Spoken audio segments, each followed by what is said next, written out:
Vous êtes imbattable.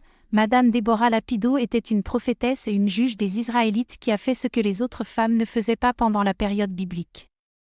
Elle a encouragé Barak à mobiliser une guerre nationale contre leur pays voisin oppresseur, et elle a également accompagné un général craintif sur le front.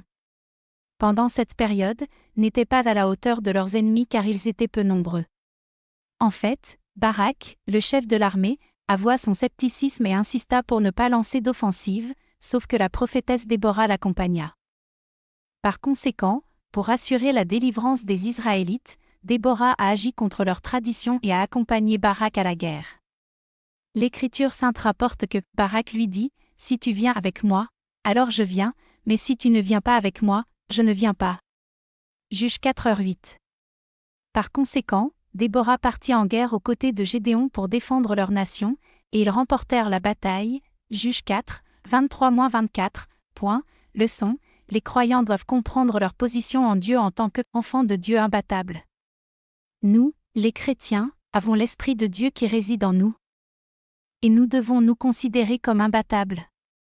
Nous devons comprendre que la présence de Dieu est avec nous à tout moment, et que sa présence restera avec nous dans toutes les situations.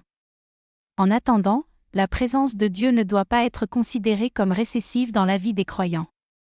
Nous devons faire connaître sa force dans les situations difficiles.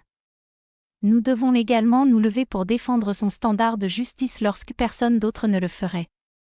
Bien sûr, nos efforts pieux inciteront Satan l'ennemi à relever sa tête hideuse, mais quel que soit le scénario qu'il crée, il donnera à Dieu l'occasion de glorifier son nom.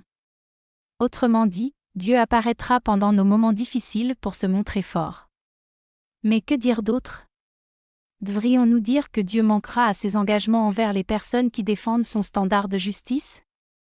Absolument pas. Jéhovah défendra certainement son nom dans toutes les situations pour honorer ses enfants et se glorifier. Par conséquent, les croyants doivent garder une confiance ferme en Dieu, et continuer à confesser ses promesses dans toutes les situations de la vie. La prière, cher Dieu, donnez-moi le courage de déclarer fidèlement votre norme de justice à tout moment. Donne-moi le pouvoir, par ton Esprit Saint, de rester concentré et de continuer à faire flotter ta bannière de justice en partageant ton évangile. Donne-moi une foi tenace qui ne cède pas aux pressions du monde et du péché.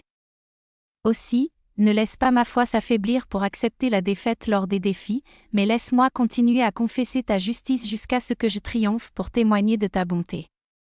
Car c'est au nom de Jésus-Christ que je fais mes demandes. Amen.